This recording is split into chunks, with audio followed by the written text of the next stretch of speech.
Pengertian pendekatan sosiologi. Pendekatan merupakan cara pandang yang ada dalam suatu bidang ilmu yang digunakan dalam memahami agama. Sedangkan sosiologi berasal dari bahasa Latin yaitu socius yang berarti kawan, teman, sedangkan logos berarti ilmu pengetahuan.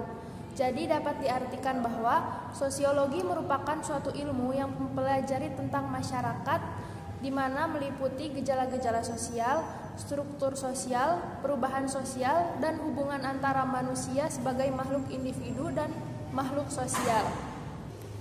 Dari dua pengertian di atas, dapat diambil kesimpulan bahwa pendekatan sosiologi merupakan cara pandang yang ada dalam ilmu sosial yang ada di masyarakat, di mana cara pandang tersebut digunakan untuk memahami suatu agama.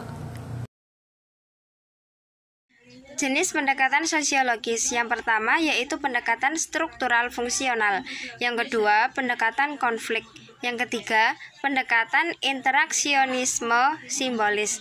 Ketiga jenis tersebut merupakan pendekatan sosiologi kontemporer yang dibina dengan objek masyarakat barat, karenanya pendekatan tersebut tidak bersifat universal. Pemikiran barat bukan saja jauh dan kerap kali bertentangan dengan persepsi lokal dalam masyarakat non-barat, tetapi juga tidak mampu menjelaskan problem yang dewasa ini dihadapi oleh masyarakat ini. Pendekatan struktural fungsional. Pendekatan struktural fungsional terkenal pada akhir 1930-an dan mengandung pandangan makroskopis terhadap masyarakat. Walaupun pendekatan ini bersumber pada sosiolog-sosiolog Eropa dan beberapa antropolog sosial Inggris, namun yang pertama mengemukakan rumusan sistematis mengenai teori ini adalah Parsons. Teori ini kemudian dikembangkan oleh para mahasiswa Parsons dan para murid mahasiswa tersebut, terutama di Amerika Serikat. Pendekatan ini didasarkan pada dua asumsi dasar, yaitu masyarakat terbentuk atas struktur-struktur yang dalam fungsi-fungsi mereka masing-masing saling bergantung, sehingga perubahan-perubahan yang terjadi dalam fungsi dalam substruktur dengan sendirinya akan tercermin pada perubahan-perubahan yang terjadi dalam struktur-struktur lainnya.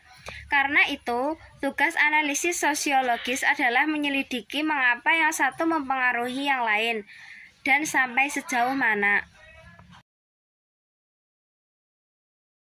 Pendekatan konflik. Pendekatan konflik merupakan pendekatan alternatif paling menonjol saat ini terhadap pendekatan struktural sosial makro.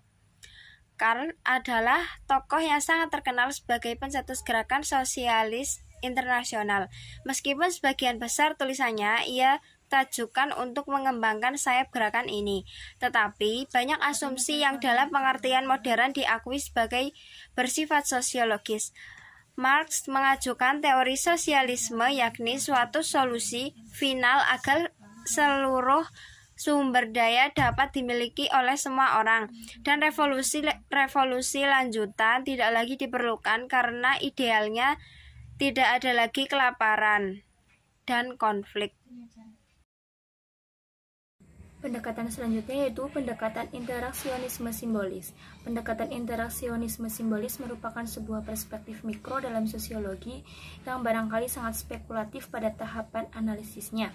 Tetapi pendekatan ini mengandung sedikit sekali prasangka ideologis, walaupun meminjam banyak dari lingkungan barat tempat dibinanya pendekatan ini. Pendekatan interaksionisme simbolis lebih sering disebut dengan pendekatan interaksionis saja, bertolak dari interaksi sosial pada tingkat paling minim. Dari tingkat mikro ini, ia diharapkan memperluas cakupan analisisnya guna menangkap seluruh masyarakat sebagai penentu proses dari banyaknya interaksi. Manusia dipandang mempelajari situasi, interaksi politis dan ekonomis, situasi-situasi di dalam dan di luar keluarga, situasi-situasi permainan dan pendidikan, serta situasi-situasi organisasi formal maupun informal. Selanjutnya yaitu materi mengenai metode sosiologi agama. Dalam penelitian sosiologi menurut Kahmat umumnya digunakan 3 bentuk penelitian, yakni deskriptif, komparatif, dan eksperimental. Untuk penjelasan yang pertama yaitu mengenai metode deskriptif. Metode deskriptif yakni suatu metode penelitian tentang dunia empiris yang terjadi pada masa sekarang. Tujuannya adalah untuk membuat deskripsi, gambaran atau lukisan, serta secara sistematis, faktual, dan akurat, berdasarkan fakta-fakta, sifat-sifat, dan hubungan antar fenomena yang diselidiki. Metode selanjutnya yaitu metode komparatif. Metode komparatif adalah jenis metode deskriptif yang ingin mencapai jawaban mendasar tentang sebab akibat, analisis faktor-faktor atau penyebab terjadinya atau munculnya suatu fenomena. Jangkauan waktunya adalah masa sekarang. Jika jangkauan waktu terjadi pada masa lampau, maka penelitian tersebut termasuk dalam metode sejarah. Yang ketiga yaitu metode eksperimental. Metode eksperimental adalah suatu metode pengujian terhadap suatu teori yang telah mapan dengan suatu perlakuan baru. 4. Metode explanatory adalah metode yang bersifat menjelaskan atas jawaban dari pertanyaan mengapa dan bagaimana. Metode ini termasuk bagian dari metode empiris. Yang kelima, metode historis komparatif adalah metode yang menekankan pada analisis atas peristiwa-peristiwa masa silam untuk merumuskan prinsip-prinsip, namun yang kemudian digabungkan dengan metode komparatif dengan menitikberatkan pada perbandingan antara beberapa masyarakat peserta bidangnya agar memperoleh pola persamaan beserta sebab-sebabnya. Yang keenam,